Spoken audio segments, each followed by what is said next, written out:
I'm delighted to be here tonight. I think most of you know me, but I'm Mary Helen Fine, and I'm one of Mountain Stream's community Dharma leaders. And I very much love communicating the Dharma to groups. It's such a privilege. So I'm happy to be here tonight. My subject tonight is the Tripitaka. And Tripitaka is a Pali word that means 3 baskets. A pitaka in Pali is a basket. And pitaka means 3 baskets. You can see how English heads back to the Pali Sanskrit roots of things, with things like tri, meaning 3. So our language, our English language, definitely comes from these roots. Sanskrit and Pali are very close. And Pali is a little bit closer to the language that the Buddha spoke. So we like to say words in Pali, such as Tripitaka.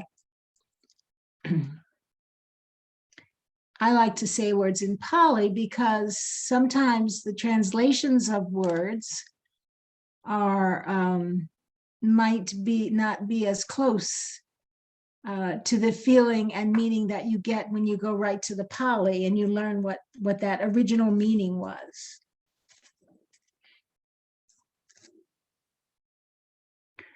So the Tripitaka is the foundation of Theravada Buddhism. That's our kind of Buddhism. Our Vipassana insight meditation is Theravada Buddhism. It's the Tripitaka is the earliest groupings of the Buddha's teachings.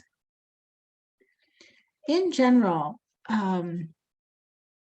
people like to consult early works rather than later works, because later works may have been translated over and over, and translators may have reworded things. So Bhikkhu Bodhi, Analayo, Tanisaru Bhikkhu, who are the main sutta translators, they like to go back to the oldest text they can get. And not only can meanings change in translation, but some translators might even have an agenda where they, such as Christian missionaries, translated a lot of the suttas in later years, in 1800s, 1900s. So sometimes they brought in their points of view and changed the meaning from what it originally was. So the Tripitaka was gathered together. The Buddha died in 486 BC. You know, just to clarify, sometimes people get confused with BC, I should say BCE, because it used to be before Christ and Anno Domini, year of our Lord, but now you say BCE, before the Common Era, and then after the year 1, you're in BC, the Common CE, the Common Era. So we're talking BCE. We're talking 486 plus 2022. So we're talking some 2,500, 2,600 years ago when the Buddha lived. And when he died, he had a large group of followers.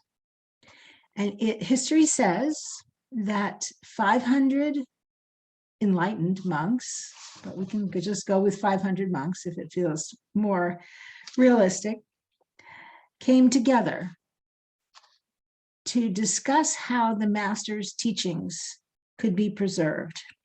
And that group, just 3 months after he died, is called the First Buddhist Council. So I'll explain the 4 Buddhist councils as I go through my talk, because they were like historic moments when people came together to codify the teachings and preserve them. The important thing to understand is that it was a pre-literate society.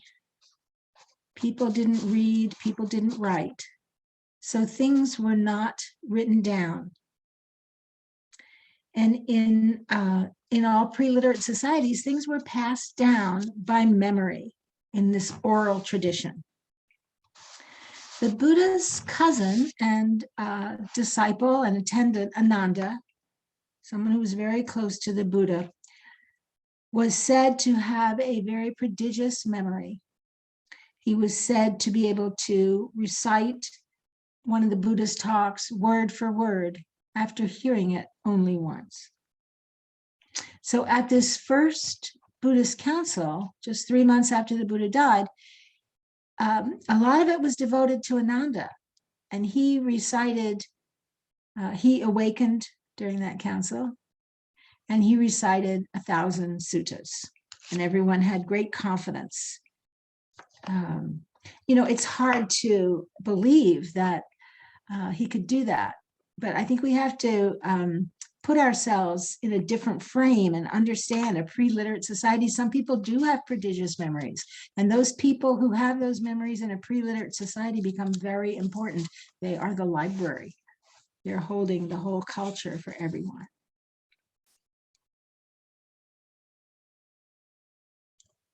So I'm going to share my screen and just show you a little chart of what the 3 baskets are. They're usually listed in this order. And at this first Buddhist council, 3 months after the Buddha died, the rules for the monks were already in place. The monks have 227 rules. And the Buddhist talks, Ananda had 1,000 of them at his fingertips. So those were kind of in place at this first Buddhist council, and that was the very important thing. The Abhidharma is the 3rd basket.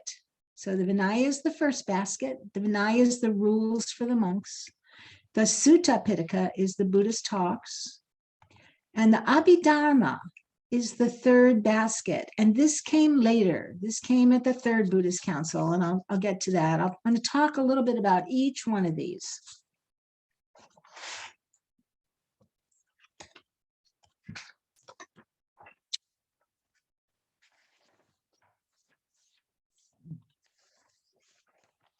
So I'll introduce each of these briefly first, and then I'll go into a little more detail. So the Sutta Pitaka, the Buddhist talks, these first 1,000 talks.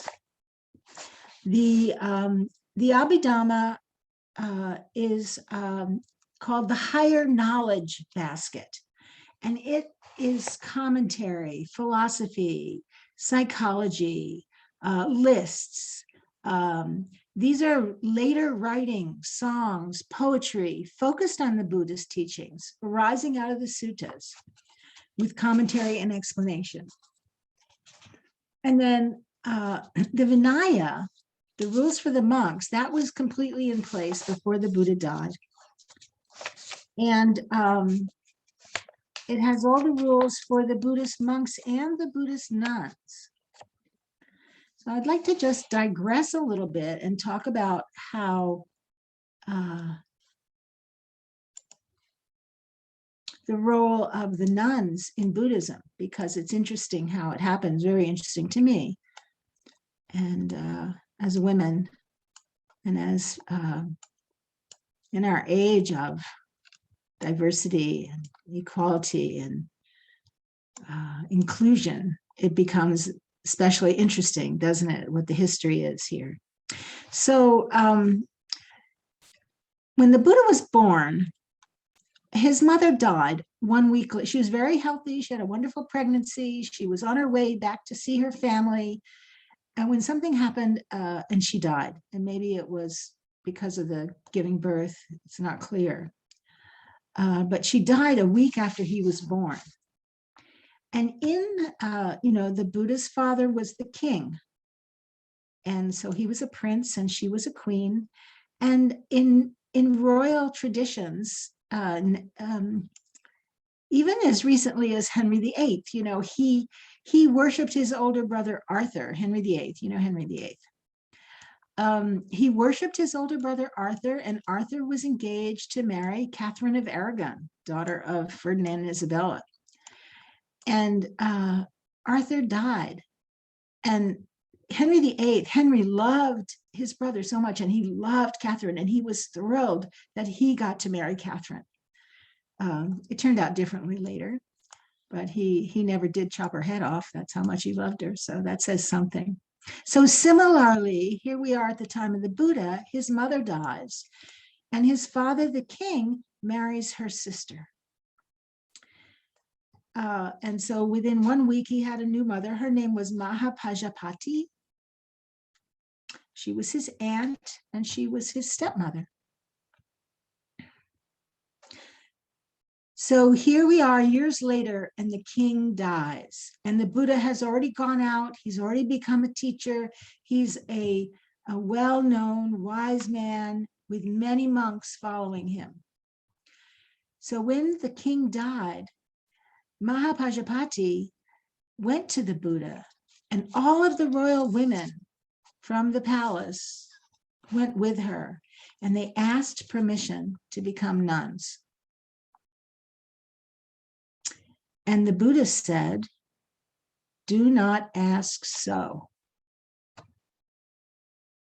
And she asked again permission to become nuns. 3 times she made her request, and 3 times he said, "Do not ask so." Story gets better, so hang on. The women, they were not yet admitted, but they shaved their heads, they put on robes. All the royal women from the palace joined the monks. They followed the Buddha everywhere he went, but they still had not been officially accepted. It was Ananda who made the difference. Ananda went to the Buddha and he said, "Your aunt, your stepmother, is here and she wants to join the order. Are you denying permission because you believe that women do not have spiritual as men enlightenment?" So Ananda put the question to the Buddha, and the Buddha replied, "Women have the same spiritual potential as men. They are equal." So that was a great reply. And at that moment, the women were admitted.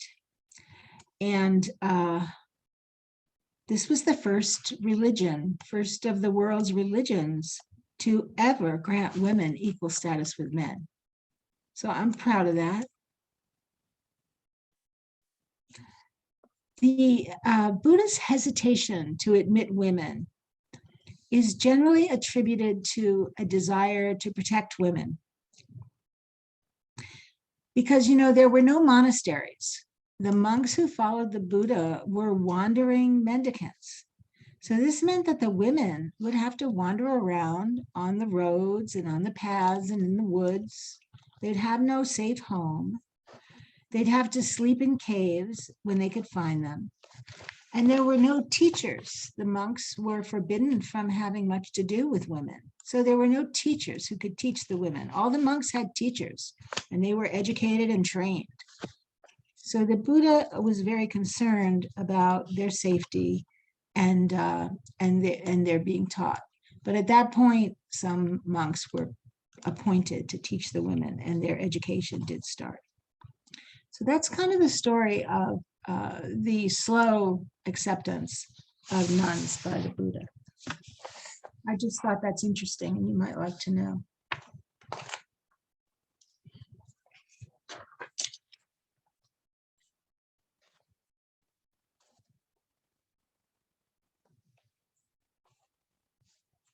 So the second Buddhist council was 100 years late after the Buddha's death, or 100 years later. And that was just some points in the Vinaya about the monks, and it's called the 10 points, and I'll talk more about that. The third was 200 years after his death, and it was presided over by the powerful King Ashoka, you may have heard of. And at that point, the Abhidhamma, 200 years after the Buddha, the Abhidhamma was collected and became part of the Tripitaka. And then finally, 350 years after the Buddha's death was the fourth Buddhist council. And at that point, Buddhism was divided into Mahayana, which is the Tibetan, the Japanese, the Chinese, and the Hinayana, which is Theravada, which is us. And if you're not aware, if you know that word Hinayana and you're not aware of it, I want you to know that there's a slur. I don't like to use that term because there's a slur attached to the words Hinayana, because Mahayana means the greater vehicle. And in this fourth Buddhist council, the Mahayana was exalted over the Hinayana because the Mahayana is the way of the Bodhisattva. The Mahayana is the way of compassion. And when you take the Bodhisattva vow, which I know Marcia and I have taken at Spirit Rock together in our CDL program, you promise that you will not awaken. Even if you're on the verge of enlightenment, you will forego enlightenment until everyone can be enlightened. It's a very beautiful, beautiful vow. I love taking that vow. So, but the Hinayana doesn't have that and doesn't have the same emphasis on compassion. It has emphasis on awareness and practice and meditation. So this, in the Mahayana, this misconception arose that our path was lesser because it didn't have, but both end in enlightenment. So can you imagine a Theravada person who practices and achieves enlightenment and hasn't developed compassion? That's not possible. Both of these paths lead to the same state. Gil Fronsdale tells a wonderful story about teaching one night, and someone in the people who were listening to him raises his hand and says, I'm in the Mahayana tradition. I just came here tonight to see what an evil Theravada person looks like. So that slur is to be avoided. So let's talk a little more about the Sutta Pitaka. I want to talk about that first and go into that in just a little bit more detail. How many suttas in the Sutta Pitaka? 10,000 at least. And they're not all from the Buddha. I don't know if the Buddha gave 10,000 talks. Many of them are by his disciples. And more teachings that came later were added. If you're interested in the sutta, a lot of times someone's teaching and they'll give a quote from a sutta, and you may be interested in learning more about that quote and reading more of that sutta. So I'm going to share my screen again because I want to show you a wonderful resource that you may not know about. This is the website Access to Insight, Readings in Theravada Buddhism. And when you ever hear of a sutta, you can look it up here, like Digha Nikaya. That was, I'm going to go into the different aspects of the suttas in a minute, but they get abbreviated. So DN, 27, there must be a DN 27. And you type that in, and all of these references come up that you can look deeper into that sutta. Another thing to do is just type something like the Metta Sutta. And all of these references come up about the Metta Sutta, which I'm going to recite tonight for our closing. But there, if you ever want to read it, Access to Insight is the place to find everything about the suttas. Lots of the translations are from Thanisaru Bhikkhu, from Bhikkhu Bodhi, and from Analayo. But this is just a wonderful website that you can explore the direct words of the Buddha's teaching. So you just click on it and there it is. This is the Amaravati translation of the Metta Sutta, is the one that I love the most and the one I'll recite tonight. So I just wanted to share that resource. So there are 5 groups of suttas. I might have to share my screen again. I want to show you those names so you're familiar with them. Here we go.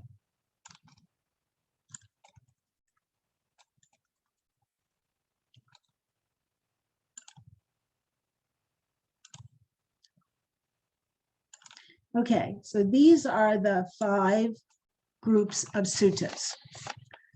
The Digha Nikaya only has 34 suttas, and they're called the long discourses. The Majjhima Nikaya is the middle length discourses, and it should be 150, not 250. So that doesn't have very many either, considering that the Sutta Pitaka, the whole thing, is well over 10,000. The Samyutta Nikaya is the group discourses. These are grouped on subjects. These first 2 are by length, and then these are grouped on different subjects. The Anguttara Nikaya has almost 10,000 short suttas, and this includes the metta suttas in the AN here. They abbreviate this SN, MN, DN, and then the Amaravati Sangha, which is minor suttas. So these are the main, I don't know if there's translations. I know Bhikkhu Bodhi has done books. You can buy the Digha Nikaya on Amazon. And I'm not sure, I think he's done 3 or 4 of them. I don't think he has every one completed yet. But this is how the suttas are organized. And as a practicing Buddha, I think it's good to have a little bit of the background. I know some people, I know myself, I get inspired when I study the history of things and the organization of the things that I'm working with in my practice. So I really like knowing this, and I hope it's helpful to you in the same kind of way.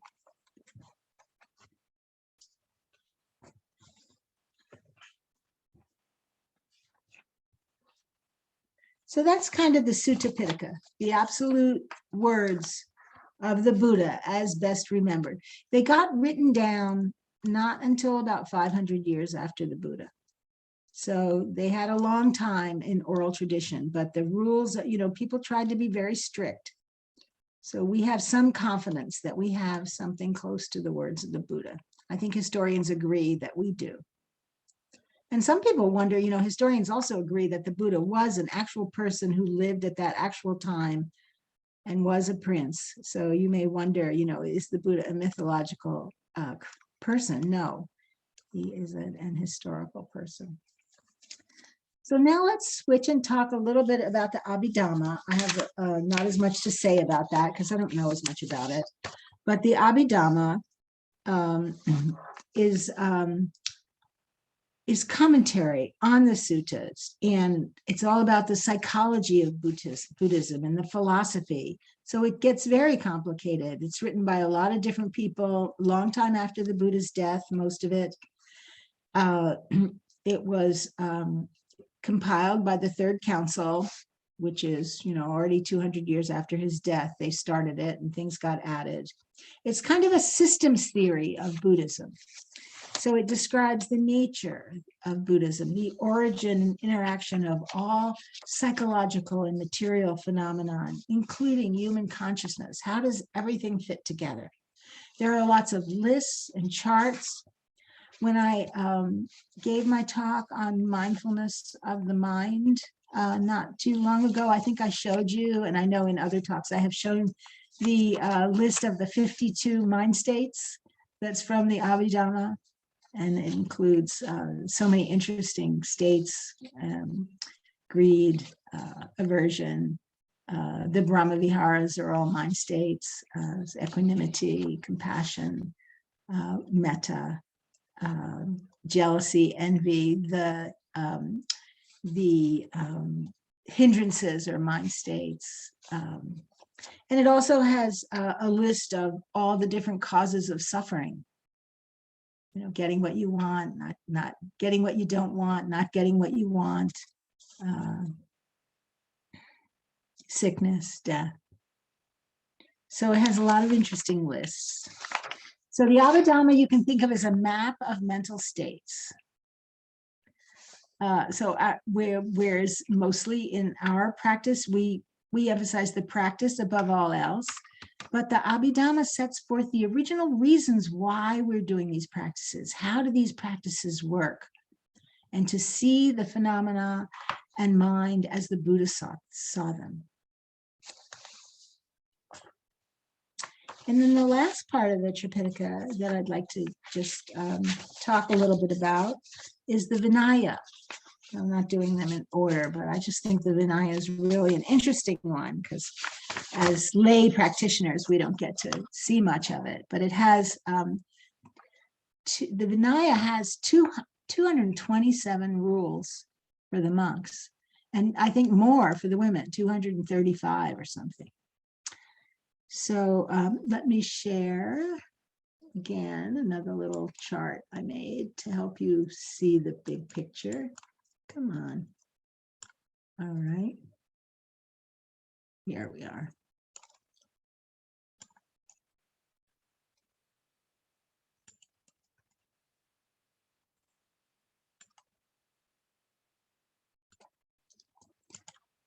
So you're probably familiar with the precepts. If you've been on retreat, you usually take the 5 precepts. And sometimes even a day long, you'll take the precepts. So I'll just read the first 5 precepts that we as lay people take.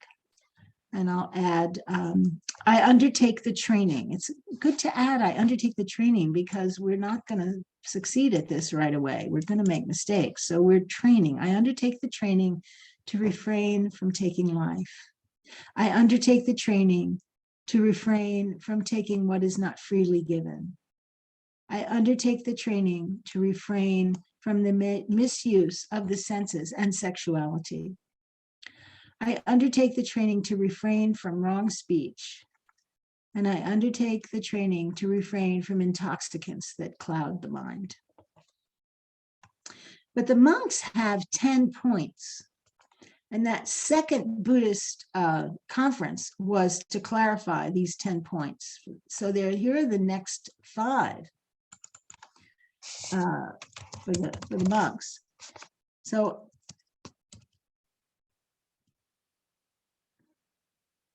I undertake the training to refrain from taking food at the wrong times. I undertake and I'll talk about these. I undertake the training to refrain from dancing, music, shows. I undertake the training to refrain from garlands, cosmetics. I undertake the training to refrain from high or luxurious sleeping spaces. And I undertake the training to refrain from accepting gold or silver. Plus another 227 rules.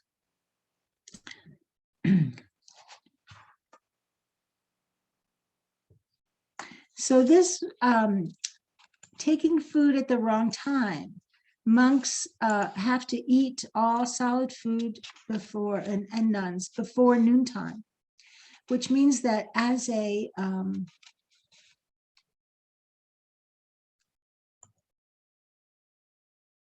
monk or a nun, you're fasting 18 hours a day.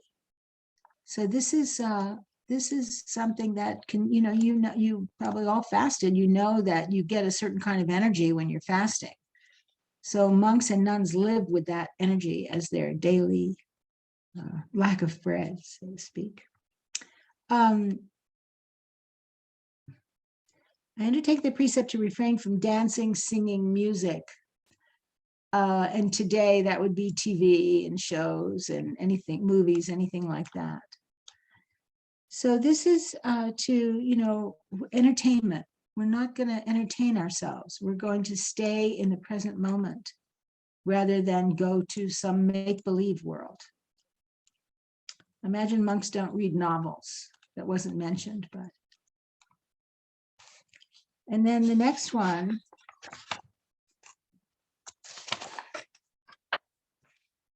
Undertake the training to refrain from wearing garlands, perfumes, and beautifying the body with cosmetics. That might have been added for the nuns because those are things that women might do. And that's all about vanity, to not be decorating the body and trying to be more beautiful, because vanity is such a trap. A very interesting one, I undertake the training to refrain from luxurious or high sleeping spaces. And I always wondered, what is that about? Why shouldn't you have a high bed? I have to our bed, I have to jump up a little bit, and I'm worried at times, oh, am I breaking a precept here by having this bed that's a little bit high? But it all became clear to me when we visited the Maharaja's palace in Jaipur in India. And we went to the Maharaja's bedroom. It was a huge room, and his bed was in the middle, and it was 30 feet across, and there were staircases up either side. So it was, 15 feet up in the air. And you could just imagine the kind of frolicking that must have gone on in that enormous space, with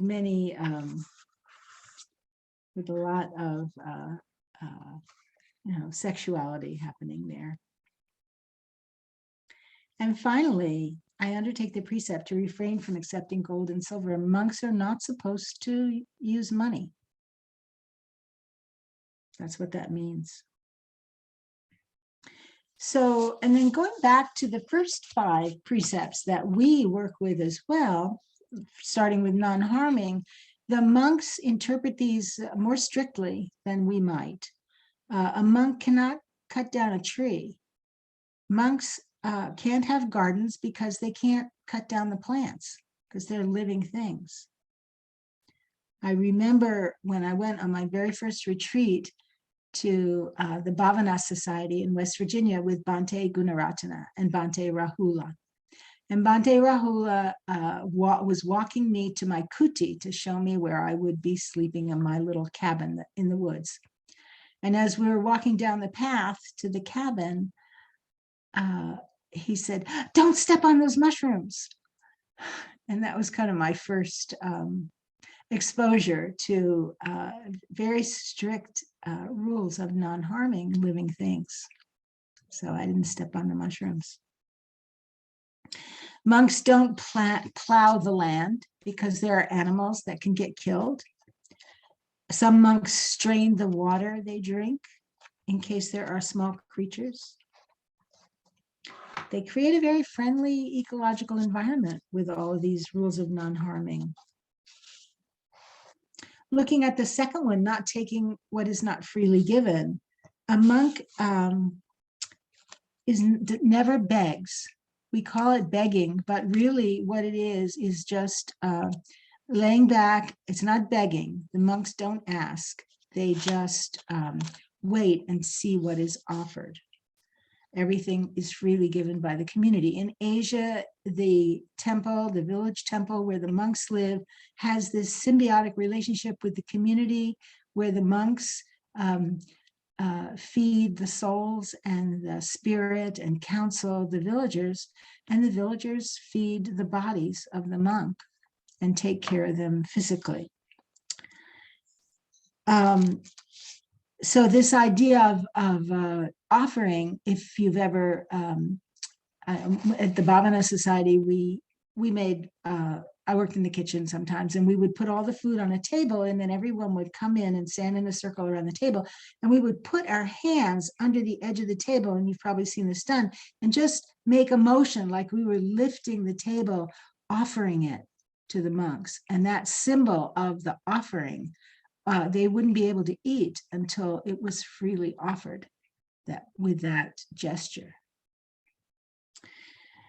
A monk is allowed to have 3 robes: a razor, because they have to shave their heads, right? A water filter, a needle and thread, and a bowl. And that's it. Those are the possessions that a monk can have. Just think this is a very interesting part of the Tripitaka, these rules, and of the Buddhist tradition, these rules for the monks. The rule about sensuality, I think, sensuality can be a great distraction. And for us, I interpret the rule as, lay people are encouraged to enjoy their sexuality, but to avoid sexual behavior where anyone gets hurt. But for the monks, I think that the rule is because sexual energy and spiritual energy can be very close and confusing. So monks need to conserve their spiritual energy for their practice more than we do. And so that, I think, is the origin of that rule for the monks. Here's something the Buddha said about right speech and the monks. When someone speaks harshly to them, their minds will be unaffected and they will say no evil words. They remain sympathetic to that person's welfare with a mind of goodwill and with no inner hate. They keep pervading with an awareness imbued with goodwill and keep pervading the all-encompassing world with an awareness imbued with goodwill. So can you imagine doing that when someone's just been nasty to you? Mind remaining unaffected, say no evil words, and remain sympathetic to that person's welfare. Alcohol, intoxicants. The rule is no alcohol. I love this. Not even a drop on a blade of grass. And this is from the Buddha. Intoxicants take you away from reality. Meditation takes you toward reality. Which do you want? You are already intoxicated by ignorance, anger, and attachment, and you suffer as a result. Why do you want to take more intoxicants? In our culture here in the United States, most monks are vegetarian, but not everywhere. In Tibet, I don't think you can grow very many vegetables. So monks eat meat because that's what there is to eat there.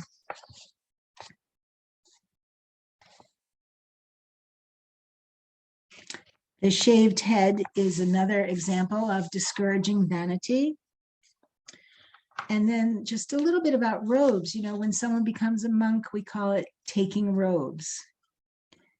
And it's kind of a self-denial, working against vanity. In the time of the Buddha, the robes were supposed to be made of rags.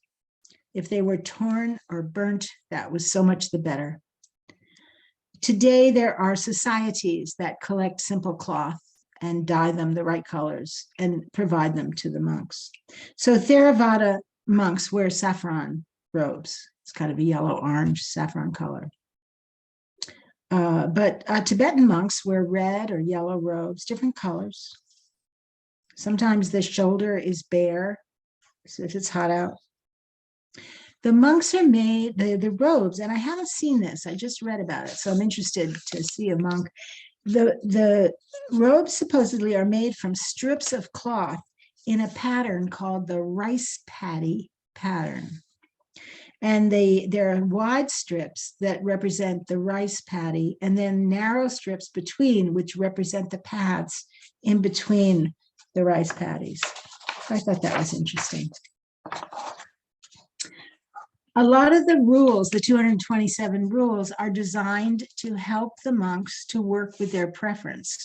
A rule that has always fascinated me is that when you go to bed at night, you take your robe by the back of the neck and you hang it on a hook so that the neck piece is on the hook right in the middle, and the inside of the robe faces the wall and the outside of the robe is facing you.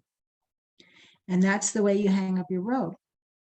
Even if you felt like throwing it on the chair or the floor, your preference is not being given into. So you get a chance to notice your preferences, because preferences can be dangerous.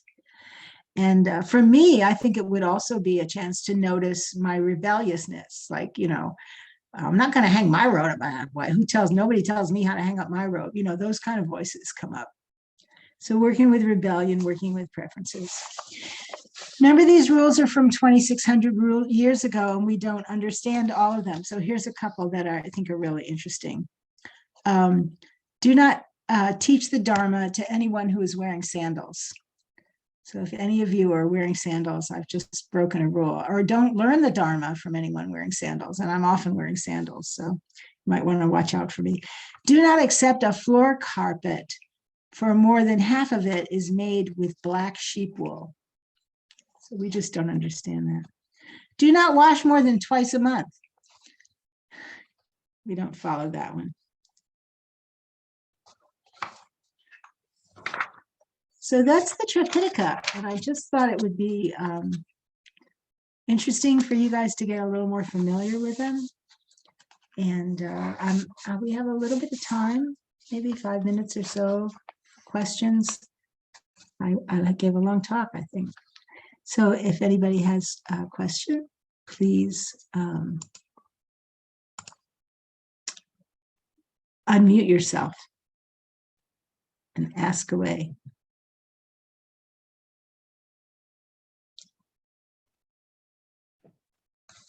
Hi, Mary Helen. I just want to thank you for that. That was very interesting. One of the experiences I had going to Dharamsala was learning that still today there's so many people who don't know how to read and write. So we're so privileged, we feel like everyone does, but that's still the case for a lot of people, especially the lay people. The monks are educated, the nuns are educated. In Asia, I know that still some in Tibet are not. And so they're doing more ritualistic types of things. They don't even really know necessarily what they're doing. So it's completely faith-based. And the other thing that was interesting is that they're still memorizing. So they'll have like 100-page text and they'll memorize that. And that goes from year to year to year. So each year they're memorizing these 100-page texts. And then at the end of the year, they have a single exam where they get tested. So a lot of these things are actually still happening today, even though we don't see it here in the States. I witnessed a lot of that over in India, exactly what you're talking about. And I believe the yellow robes that the Tibetan monks wear over when they're teaching are the patchwork that you're talking about. So you might take a look when the Dalai Lama is teaching, you'll see that patchwork. Thank you. I'll take a look. I might be able to see it on YouTube. That's great. So I really appreciate your reminding us that many people today still cannot read and write, and reporting about this memorization that's still going on. That, for a lot of people, I think it's very hard to believe that Ananda could recite the Buddha's suttas, all those suttas, but you're saying they're still doing it today, and it does happen. Really nice. Yeah, absolutely. In masses, I mean, thousands of monks and hundreds of nuns. And the other thing is the oral teachings. So the teachings that I were taking were 100% oral.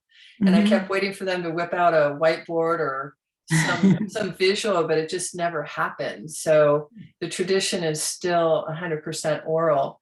I was talking to a monk the other day who's more of a modern Tibetan monk, and he, because he had exposure to Western education, was using PowerPoint and visuals, but he said that was really merging the Western style, and he really appreciated it because he never had exposure to that before. So it's really different to take in everything auditorily and nothing visually. It's very different. Must be. Thank you, Cindy.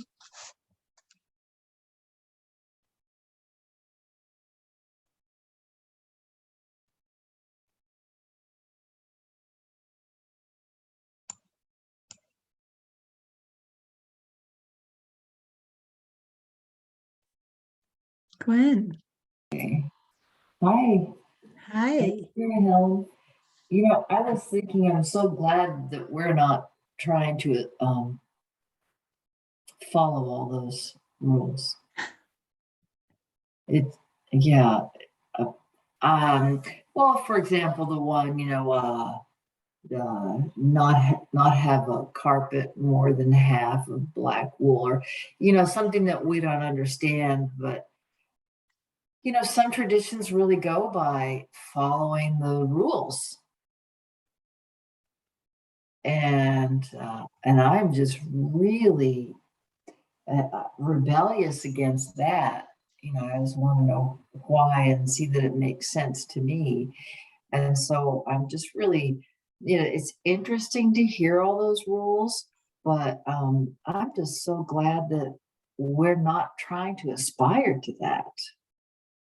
It's it's more go out and question it and find out for yourself. And yeah, I guess that's all I wanted to say. Yeah, but thanks for sharing that from the tradition. And again, just thankful we don't have to do that. Thank you, Gwen. Yeah, I'm happy to be a lay person as well. And the Buddha was very clear that lay people can reach enlightenment. It's not like we are going to be held back because our approach is different. But I do have great respect for nuns, and just the idea that, like Reverend Vivian was teaching on Thursday night recently, and here's someone who's just taken her whole life and said, I am going to do everything in my day, everything in my life from now on is going to be about awakening, and trying to, the rules, I guess, are help with that, to try to keep focused on just giving your whole life to the Dharma. That's amazing to me. Yeah. Myself, I believe in art and other things besides meditation that are just forms of meditation, I believe. But yeah. Thanks, Gwen. Sure. Well, I guess we should probably, I'll read the Metta Sutta and then turn things over to Jen. I think I was supposed to do that a few minutes ago, but if we go over a minute or two, I hope you'll not mind too much. Oh, I've got it here. This is what should be done by one who is skilled in goodness and who knows the path of peace. Let them be able and upright, straightforward and gentle in speech, humble and not conceited, contented and easily satisfied, unburdened with duties and frugal in their ways, peaceful and calm and wise and skillful, not proud or demanding in nature. Let them not do the slightest thing that the wise would later reprove, wishing in gladness and in safety, may all beings be at ease. Whatever living beings there may be, whether they are weak or strong, omitting none, the great or the mighty, medium, short, or small, the seen and the unseen, those living near and far away, those born and to be born, may all beings be at ease. Let none deceive another or despise any being in any state. Let none through anger or ill will wish harm upon another. Even as a mother protects with her life her child, her only child, so with a boundless heart should one cherish all living beings, radiating kindness over the entire world, spreading upwards to the skies and downwards to the depths, outwards and unbounded, freed from hatred and ill will, whether walking or standing, seated or lying down, free from drowsiness. One should sustain this recollection.